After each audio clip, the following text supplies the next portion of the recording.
Namanya target kan Ya, bukan berarti harus di angka yang disampaikan Ya, gitu kan. oke. Kemarin waktu kami bikin hari ulang tahun yang ke-6, wah itu heboh banget dihadir oleh Pak Menteri, para Oke. dirjen, komisioner, semua hadir. Oh, iya. Lengkap. Peningkatan jumlah anggota cukup signifikan. Hampir seluruh provinsi.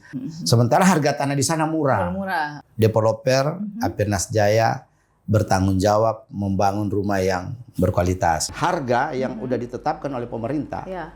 kita bisa bikin rumah berkualitas.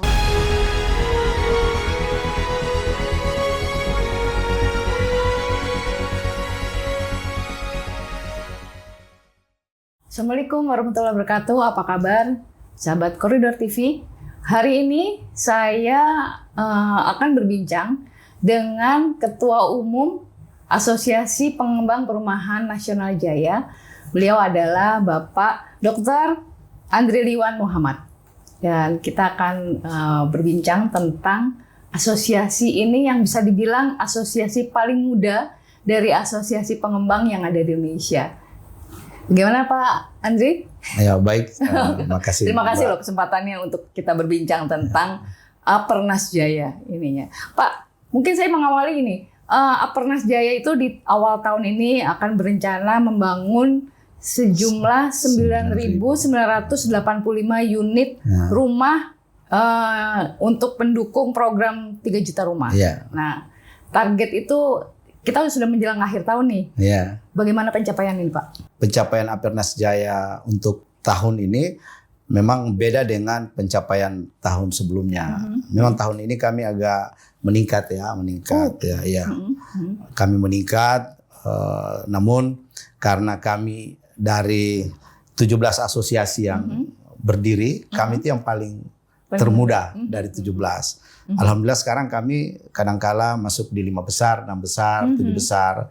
Itu dari itu aja. Nah, padahal umur kami Asosiasi Pengembang Perumahan Apernas Jaya ini baru memasuk 6 tahun. Wah, baru masuk 6 tahun sudah targetnya besar. Ada nih. keunikan di kami ketika kami mendirikannya di tahun 2019. 2020 itu kita naik peringkat ke-4 malah. Wah, Itu iya. pencapaian yang luar biasa. Ya biasalah karena di asosiasi yang baru ya banyak pernik-pernik atau apa yang kita alami. Tapi bukan dalam bentuk gejolak ya. Kami anggap itu riak-riak aja ya. Oke. Riak-riak yang terjadi sehingga keanggotaan kami itu yang tadinya banyak itu agak menurun dikit. Agak menurun, oke, Itu iya, agak menurun dikit. Alhamdulillah sekarang kembali lagi. Oh, jadi sekarang total berapa nih jumlah anggota? Nah sekarang udah mencapai 1.000 lebih. 1.000 lebih tersebar di berapa? Di seluruh wilayah, hampir seluruh provinsi. Hanya ada beberapa provinsi kami yang belum ada ya. Memang sih kami itu tidak seperti asosiasi yang udah besar ya. Misalnya di Aceh, kalaupun di Aceh kami ada 2-3 gitu. Tapi hampir semua provinsi kami terisi. Udah ada ya. Ada terisi gitu kan. Namun di identik atau khas dari Asosiasi Pengembang Perumahan Apernas Jaya ini adalah 98% anggotanya tersebar di luar Pulau Jawa. Itu bedanya. Oh iya iya, justru sebenarnya di luar Pulau Ya, Jawa yang ini ya. itu bedanya. Sementara kuota yang terbanyak itu adalah di Jawa. Oh, masih besar di Jawa. Jadi bagi kami hal yang biasa kalau kami pencapaian kami tidak seperti di asosiasi yang besar. Oke, iya iya iya. Namun belakangan ini kami berpartner dengan pemerintah dalam hal ini Menteri Perumahan. Apernas Jaya tidak pernah ketinggalan. Oke, Kita bersyukur banyaknya asosiasi kami banyak berpartisipasi bahkan sering diundang oleh kementerian. Sehingga kami mendapat kesempatan yang bagus, yang baik untuk regenerasi atau untuk peningkatan jumlah anggota. Jumlah anggota banyak, berarti target sudah tercapai atau Insya Allah kami akan tercapai. Ini kan masih ada berapa, kami sekarang terakhir itu udah sekarang ini data yang dari BP Tapera itu udah 4.000 sekian. Tapi kalau data dari kami udah 5.000 sekian. Wow. Jadi udah melebihi dari 50% kan, udah melebihi gitu kan. Jadi bagi kami itu udah mencapai luar biasa. Karena namanya target kan Ya, bukan berarti harus di angka yang disampaikan ya, gitu kan. oke. Target pencapaian gitu kan. Kami alhamdulillah tahun ini meningkat Oke, gitu. ininya. Nah, jadi karena keunikan kami, saya beberapa kali di pertemuan-pertemuan yang sifatnya nasional, entah itu di hadapan para menteri, saya selalu menyampaikan bahwa Apernas Jaya itu anggotanya itu di luar Pulau Jawa itu 90% lebih. Sehingga kami butuh perhatian, butuh pemerataan, jangan dibeda-bedakan kuota yang ada di tanah Jawa dan ada di tanah luar Jawa gitu. Alhamdulillah kami mendapat respon yang luar biasa dan itu sudah menjadi ikonnya kami. Apalagi kalau saya ngomong, wah pasti si Andri nggak akan ngomong lagi di luar Pulau Jawa gitu. Iya ini. Jadi memang sebenarnya karena bukan karena tidak tercapai, karena kuota yang diberikan pemerintah itu antara Jawa dan luar Jawa yang berbeda itu ya. Iya, memang Jawa ada perbedaan. Ini. Karena kenapa pemerintah juga ada perbedaan? Karena memang kebutuhan rumah itu di tanah Jawa yang paling banyak sekali. Kayak kemarin data dari BP Tapera itu Jawa Barat yang paling menyerap ya. Setelah itu Jawa Tengah. Jawa Tengah, ya. Setelah Jawa Tengah, kalau nggak salah itu Banten. Oke. Ya. Setelah itu baru kami Sulawesi Selatan. Oh, Sulawesi Selatan ya? Sulawesi Selatan gitu. Kami kebetulan Apernas Jaya di Sulawesi Selatan juga ya termasuk banyak ya kan. Kemarin waktu kami bikin hari ulang tahun yang ke-6, wah itu heboh banget dihadir oleh Pak Menteri, para dirjen, komisioner semua hadir. Lengkap. Padahal di luar Pulau Jawa, di Makassar. Itulah olehnya itu saya berterima kasih ke Pak Menteri ya, yang sudah luar biasa bisa meluangkan waktu hadir ya di acara kami yang menurut saya itu acara yang sangat spektakuler. Ya. Karena asosiasi baru dihadiri oleh kurang lebih 500 orang. Wah, ini penuh hotelnya sampai berdiri orang. Wah, iya, sampai melebihi kapasitas hotel. Iya, sangat-sangat melebihi kapasitas. Nah, waktu bertemu dengan menteri gitu kan, selama sekian tahun, 6 tahun lah ya, menjelang 6 tahun ini, kan pasti ada kendala-kendala buat pengembangan, bukan pengembangan hanya asosiasi, tapi rumah juga. Apa yang disampaikan Pak? Betul. Kami kalau ketemu dengan Pak Menteri, kebetulan kami dengan Pak Menteri itu gimana ya, itu hubungan emosionalnya itu udah bagus ya, sehingga kami memanggilnya Abang Menteri. Oh iya. Abang Menteri, ya, sehingga kami menyampaikan itu kayak tidak ada beban. Contoh seperti kami menyampaikan, Pak, ini kami minta di dukungan terutama pemecahan sertifikat, perizinan yang kadangkala beda kebijakan yang diterapkan oleh daerah yang satu dengan daerah yang itu beda ya. Misalnya di Jawa, di luar Pulau Jawa memang ada perbedaan. Apalagi kita berbicara di Papua, itu makin ke timur itu makin banyak hal-hal yang apa ya, yang perlu mendapat dukungan dari Menteri Perumahan gitu kan. Namun sekarang ini Bang Ara luar biasa supportnya di kami, terutama Apernas Jaya. Kami asosiasi yang kecil, urutan ke-17. Sekarang alhamdulillah dengan kita berpartisipasi terus kemana-mana. Kemarin saya hampir 4 hari ngikuti beliau di Jawa Tengah, Jawa Barat, ya kan, saya ikut, sehingga di situ banyak orang mengenal Apernas Jaya. Dampaknya apa? Alhamdulillah banyak yang ingin tahu Apernas Jaya, ya pindah gitu kan, mereka bergabung ya kan. Jadi peningkatan jumlah anggota cukup signifikan karena program kami itu jelas.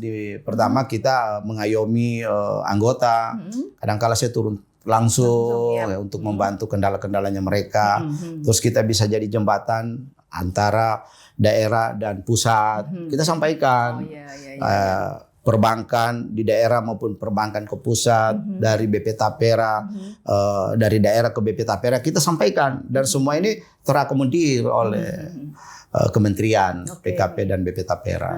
Ini banyak pertanyaannya juga nih jadinya nih, kayak menarik juga karena banyak anggota di daerah gitu kan dibandingkan di istilahnya di luar Jawa ya, bukan di daerah kita ngomongnya ya.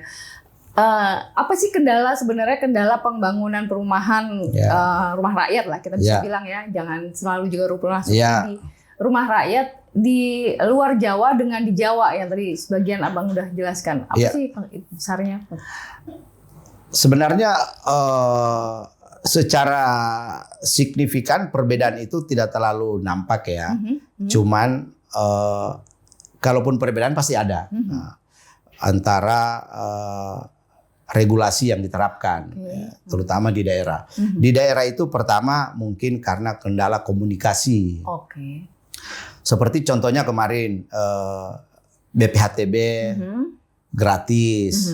Di daerah-daerah itu masih banyak yang belum memperlakukan karena sosialisasinya belum sampai ke daerah. Namun dengan sekarang, ini khususnya di Apernas Jaya, karena saya juga termasuk orang yang mensosialisasikan, yang ikut bersama Pak Menteri, Bang Ara. Jadi alhamdulillah semua bisa saya sampaikan, bisa saya sosialisasikan ke daerah-daerah khususnya di mana anggota Apernas Jaya membangun perumahan. Gitu. Jadi memang istilahnya ya itu lagi kendala di kebijakan di pusat tidak mestinya sudah berlaku tapi tidak berlaku juga di daerah gitu ya. Jadi ada yang masalah itu ya. Ada miss di situ. Ada miss ininya ya. Soal seperti harga material tuh katanya juga di daerah istilahnya di luar Jawa itu akhirnya lebih mahal dan berpengaruh juga ke. Ya, memang ada beberapa item ya. Itemnya misalnya kalau di tanah Jawa itu semen ya itu murah. Contohnya di sini salah satu merek tertentu itu 40-an ya kan harganya. Itu kalau di luar Pulau Jawa terutama di Sulawesi apalagi di Papua wah itu harganya ada yang 100 lebih, ada yang 70-an. Jadi masih begitu. Luar biasa. Namun dari sisi namanya properti kan bukan hanya tanah maupun bangunan. Nah, ada bahan-bahan yang lain kan. Itu kalau di daerah seperti tanah itu kan masih murah gitu kan. Kalau di sini kan jauh kan bedanya. Jadi ada plus minusnya. Namun pemerintah dengan membagi zona seperti di Banten ini kan harga rumah itu 166 juta. Kalau kami di Sulawesi, perumahan saya juga ada di Gorontalo itu harganya 173 juta. Nah, sementara harga tanah di sana murah. Nah, jadi Mbak sudah bisa bayangkan keuntungannya gimana kan? Gitu. Iya, mahalnya di harga istilahnya bukan materialnya jadi ya tanah bisa murah. Jadi makanya di daerah di luar Jawa terutama itu tanah dengan rumahnya biasanya ukurannya sama, cuma tanahnya bisa lebih luas ya. Iya, 108 rata-rata 108 per satu kapling di daerah ya. Bisa ada juga 102 ya kan. Ada 100 juga. Nah, di sini rata-rata di atas 100 lah ya. Iya, di atas 100. Di sini kan 60 gitu kan. 70, banyak ya, besar ya. 72 gitu kan. Itu kalau 70 tuh. Udah paling gede gitu kan. Nah, gitu. Jadi memang ada plus minusnya. Ada plus minusnya. Nah, sekarang juga pemerintah menekankan untuk pembangunan rumah istilahnya mungkin rumah subsidi lah ya dengan yang dibantu pemerintah itu juga harus dibangun dengan kualitas. Nah, gimana Apernas itu menyikapi hal ini? Oh, kalau kami Apernas Jaya sejak kami dibentuk ya tahun 2019 kita membawa ikon itu adalah developer Apernas Jaya bertanggung jawab membangun rumah yang berkualitas. Itu awal-awal itu sampai sekarang ikon kita. Sehingga alhamdulillah sekarang alhamdulillah Pak Menteri itu kan sekarang juga bagi pengembang yang bagus itu luar biasa disupport. Tapi pengembang oknum yang sengaja maupun tidak sengaja membuat rumah yang mengecewakan konsumen itu Pak Menteri tindaki tegas gitu kan. Beliau juga tidak main-main tapi beliau juga mensupport juga kepada pengembang-pengembang yang membangun rumah yang berkualitas ya gitu. Gitu Mbak. Jadi Apernas Jaya memang bisa dibilang lebih dulu dong menentukan bahwa rumah yang dibangun anggotanya harus berkualitas. Iya. Jadi sebenarnya pemerintah mengikuti Aparnas Jaya ya Iya. ininya ya. Alhamdulillah kami sejauh ini belum ada yang kena teguran. Biasanya kalau kena teguran kan di aku ya. Nah, itu alhamdulillah sampai saat ini belum. Ya, ininya. Belum ada. Misalnya ditegur ini belum. Ya. Oke, nah itu juga kan sekarang juga akhirnya bank juga harus istilahnya mendukung lah ya pembangunan rumah yang berkualitas itu gitu kan. Sementara harganya bisa dibilang dipatok gitu. Nah ini sebagai developer bagaimana tuh menyiasatinya gitu? Nah, iya, memang itulah seperti saya bilang di Gorontalo harga rumahnya agak mahal dikit atau agak tinggi ya. Mohon maaf agak tinggi. Di sini 166, di Gorontalo 173. Jadi ada selisih kan. Selisihnya kurang lebih 9 juta. Nah, jadi mungkin itu ya yang dibagi per zona. Begitu juga harga rumah di Papua beda ya kan, beda dengan harga rumah di Banten ya beda. Di sini kan 166. Jadi dengan ada zona yang sudah dipatok oleh pemerintah dalam hal ini Kementerian Perumahan, yaitu mungkin ahli-ahli di pemerintahan kita itu sudah melakukan apa ya semacam pengkajian yang lebih mendalam ya sehingga rumah per zona itu harganya itu masuk.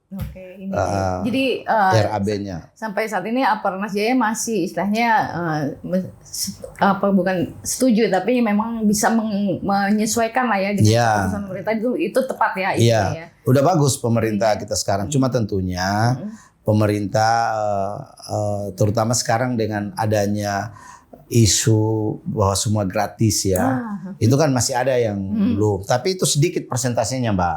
Alhamdulillah lebih banyak yang sudah BP gratis ya, PBG itu udah gratis ya. Kayak di Serang ini gratis kemarin saya udah dengar ya.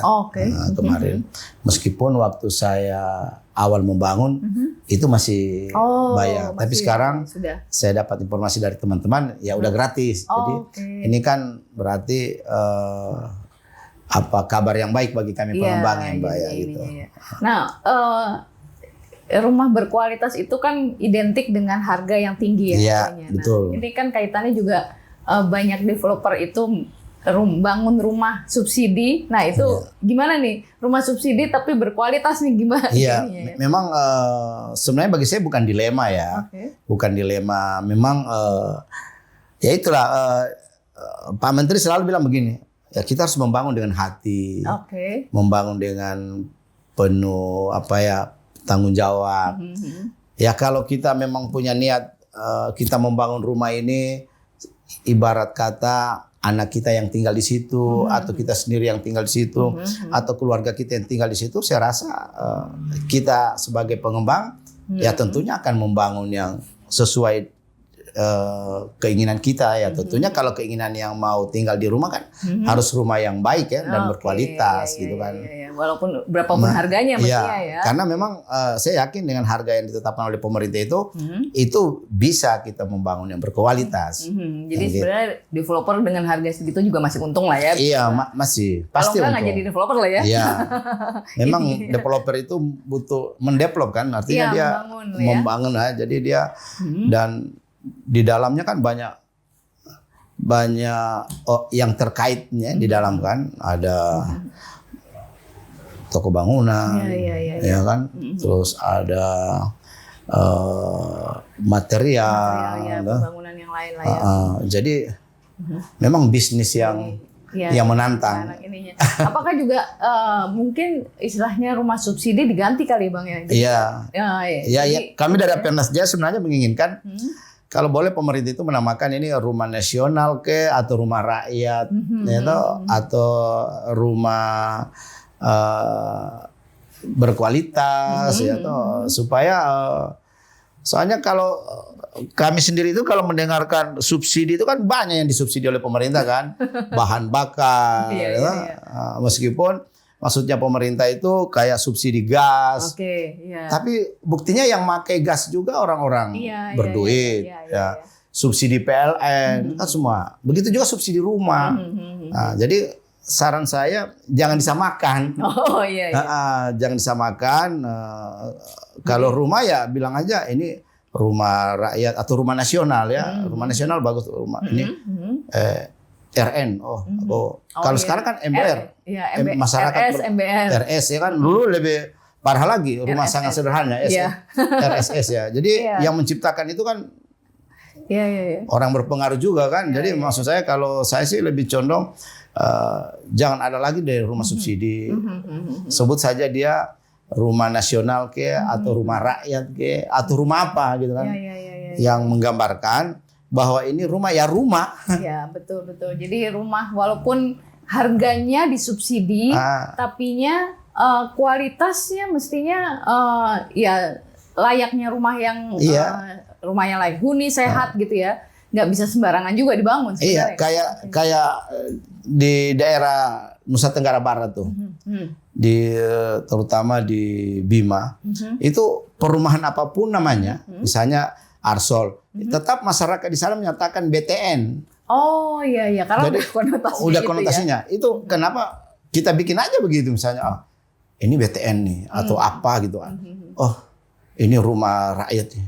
Mau kemana? Rumah rakyat atau rumah nasional aja. Iya. Jadi ini orang udah tahu lah ya mau kemana mau? Ini lagi bangun program rumah nasional. Jadi ya rumah nasional gitu kan.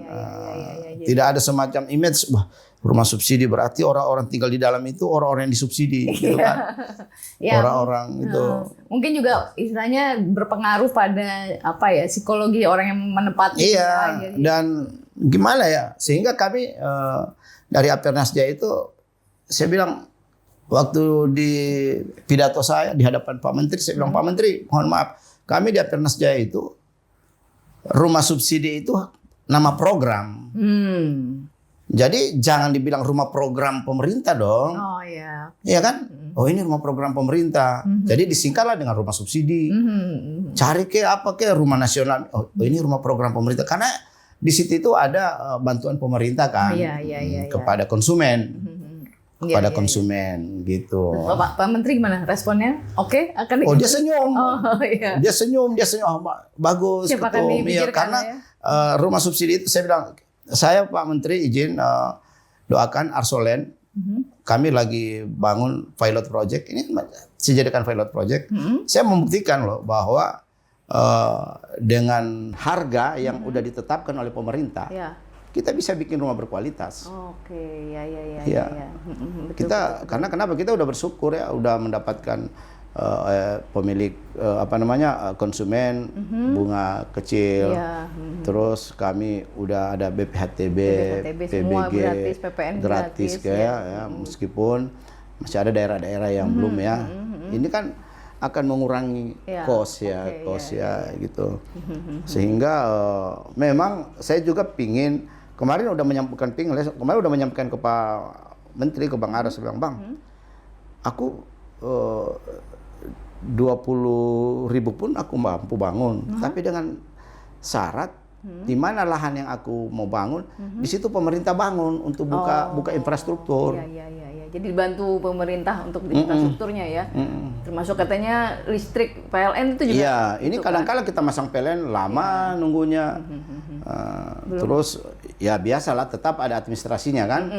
Itu maksud saya kalau ini rumah nasional ya janganlah dimintai sama dengan kita bangun rumah komersil dong. Iya. Jadi kadang-kala itu lucu gitu pemerintah menyampaikan ini adalah rumah program nasional ya.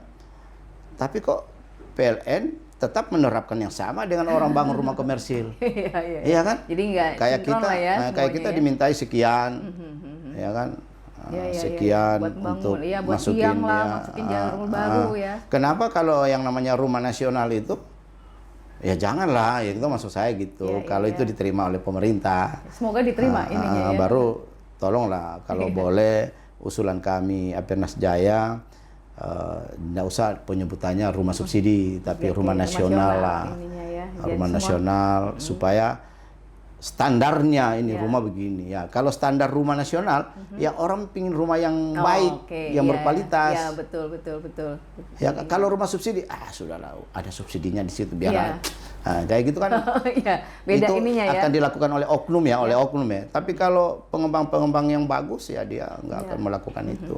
Banyak saya lihat pengembang di kita di Apernas Jaya terutama di Indonesia ini saya rasa sudah bagus, lebih bagus. Kalaupun ada oknum pengembang itu ya saya rasa 1-2 aja. Sekarang udah bagus Mbak dia punya. Nah, Apernas Jaya apa nih targetnya di tahun 2026 nih? Memang tahun 2026 itu kita punya target itu mencapai 15.000 unit. Targetnya kita memang sih harus didorong dengan peningkatan anggota. Kita tidak bisa membandingkan dengan asosiasi yang induk kita, gitu kan. Dulu juga saya di REI kan, itu jangan ditanya belasan ribu anggotanya kan, itu. Nah, kita memang saya targetkan kepada teman-teman, boleh nggak teman-teman dengan jumlah kita yang ada rata-rata bangun 200 unit lah atau 100 unit tiap bulan, lumayan lah, kita bisa dapat 30.000. Tapi kan pengembang kita ini kan beragam, itu yang seperti yang saya bilang. Kita 90% di luar Pulau Jawa, gitu. Tapi berarti target 15.000 selain penambahan anggota, istilahnya ada nggak yang dimintakan dari pemerintah? Kebijakan apa sih yang diharapkan? Mungkin ada yang dilanjutkan atau ditambah lagi tahun depan? Kalau saya sih lebih mengarah kepada pemerintah kita, terutama dari PKP supaya memberikan dukungan fasilitas infrastruktur ya kepada pengembang-pengembang yang membangun rumah nasional ya kan, gitu kan, yang istilahnya rumah subsidi, gitu kan. Karena rata-rata tanah yang kita mau bangun di Jawa itu udah mahal. Artinya teman-teman pengembang khususnya Apernas Jaya mereka akan mencari lokasi yang agak jauh dari jalan utama kan. Dan itu murah, pasti terjangkau murah. Maksud saya kalau agak jauh itu kan berarti kan kadangkala pengembangnya membangun fasilitas sendiri kan, infrastruktur. Maksud saya pemerintah lah yang membangun. Jadi setiap kali ada pengembang rumah nasional ya kan kita istilahkan itu, kalau boleh pemerintah memfasilitasi. Mulai dari pembangunan infrastruktur, jalan, listrik, air, semua ya, air semua jadinya ya. Dan sehingga pengembang itu dia enjoy, tidak akan mengeluarkan uang ekstra gitu kan. Soal kebijakan fiskal seperti bebas PPN, terus bebas biaya-biaya itu juga akan diharapkan dilanjutkan ya? Itu tetap kami selalu minta supaya dilanjutkan ya, karena itu akan membantu. Sangat membantu ya pengembang. Gitu. Karena juga konsumen terbantu juga ya dengan. Sangat terbantu. Kenapa? Contoh misalnya dengan adanya BPHTB, PBG itu kan sangat membantu kita. Membebani juga soalnya. Lumayan. Karena disubsidi developer akhirnya konsumen hilang kan. Ini juga mengurangi ini juga. Kalau gitu. Kira-kira jadi tahun depan target membangun 1.500. 15.000 unit. Dan minta juga pengembangan pembangunan rumah yang berkualitas, itu juga akan dilanjutkan. Dicoba untuk tidak lagi membangun istilahnya mengembangkan rumah subsidi, bisa bilang gitu ya, rumah nasional jadi program nasional. Jadi semua institusi pemerintah juga mendukung itu, bukan hanya subsidinya sebenarnya yang kita diharapkan ya. Kebijakannya semua harusnya mendukung semua, seperti itu kayak gitu ya. Sependapat kami. Jadi Apernas Jaya selalu membangun kepada semua stakeholder kebersamaan supaya pencapaian yang ditargetkan oleh pemerintah 3 juta rumah itu bukan hanya sebagai slogan lagi, tapi terwujud ininya. Nah, ini mungkin jadi pertanyaan terakhir, tapi agak sedikit melenceng nih, karena Bapak ini doktor linguistik sebenarnya ya, budaya linguistik, kaitannya sebenarnya bukan hanya bahasa, tapi budaya soal apa Pak jadinya? Bisa dibilang jadi memang saya itu kalau istilah orang akademik, Hah? itu linier saya. Oke. Ya, S1 saya di bahasa Indonesia ya, sastra Indonesia. S2 saya itu di linguistik ya. Oke. S3 saya itu linguistik tapi ngambil spesifikasi kebudayaan khususnya rumah adat. Oke. Nah, Jadi- berarti rumah adat itu kan memang tidak hanya istilahnya mengembangkan budaya ya. Iya. Tapi katanya dari segi konstruksi, arsitektur itu rumah adat itu punya nilai-nilai kearifan yang sebenarnya kalau nggak salah saya ini ya Pak ya, Iya. itu sebenarnya masih apa ya, relate lah istilahnya dengan pengembangan rumah yang saat ini mestinya Iya. gitu ya. Ada nggak Pak yang sudah diteliti yang Bapak Betul, itu benar. dengan mengembangkan rumah berkualitas ini nih? Ada. Jadi pertama itu kan muatan lokal ya. Oke, iya. Perkuat kenapa orang-orang dulu membangun rumah adat itu umurnya itu sampai ratusan tahun. Ah ya. Nah, itu pertama mereka cara memilih ya, cara memilih material itu tidak semudah yang orang memilih. Oh, oke. Dia itu banyak budaya terkandung di dalamnya, seperti dia sebelum dia menebang pohon, ya ada budaya Ada tradisionalnya yang ada di situ kan. Jadi sehingga itu antara hubungan kebatinan ya, itu antara hubungan dengan alam itu sangat erat sekali gitu kan. Sehingga terus orang dulu juga mereka itu melihat situasi alam juga kalau membangun. Oh, Ya, orang dulu dia pandai dia melihat ya. Biasanya ada bulan-bulan tertentu ya kan. Sebenarnya kalau mau dilihat dari kalau sekarang yang zaman sekarang itu sebenarnya itu di ramalan cuaca sebenarnya ya kan. Oke, ya. Kan Bukan musim hujan. musim hujan, musim panas, tapi mereka itu punya perhitungan tersendiri Oke, ya. iya. Sehingga rumah-rumah adat dulu itu luar biasa sekali kualitasnya, daya tahannya luar biasa sekali. Ah, iya. Pemilihan kualitas bahan itu luar biasa sekali. Contoh kayak pemilihan cat ya. Dulu mana ada kita mengenal cat kan? Iya. Nah, mereka menggunakan dari getah-getah yang ada kan? Oke, Ya kan? iya, betul dari Getah- alam itu. Dari ya, alam dari itu ya. pohon Sehingga gitu. konstruksi rumah yang dulu itu dia sederhana tapi kuat sekali. Kan tidak ada dulu menggunakan paku ya. Iya. Dia semua dari alam. Nah, tapi seperti yang bisa dibilang tradisional seperti itu, bisa nggak sih sebenarnya diaplikasikan di bangunan modern? Oh itu sekarang kan kemarin Pak Hasyim ngomong bahwa perumahan-perumahan yang dibangun oleh developer sekarang ini kalau boleh ada muatan lokalnya. Oh iya. Contohnya kalau dia di Toraja ya bikinlah semacam rumah Toraja. Bentuk di atapnya. Iya kemarin seperti udah disuarakan itu. Iya. Cuma kan yang menjawabkan pasar. Ya, tapi itu juga kalau dengan harga bisa menjadi lebih mahal nggak sih Pak? Mahal. Maksudnya lebih mahal ya? Seperti misalnya rumah di di Palembang atau iya itu. terus rumah di Sumatera ya kan, rumah di Sulawesi Utara, rumah di Toraja, itu kan membuatnya itu tidak serumit itu. Iya.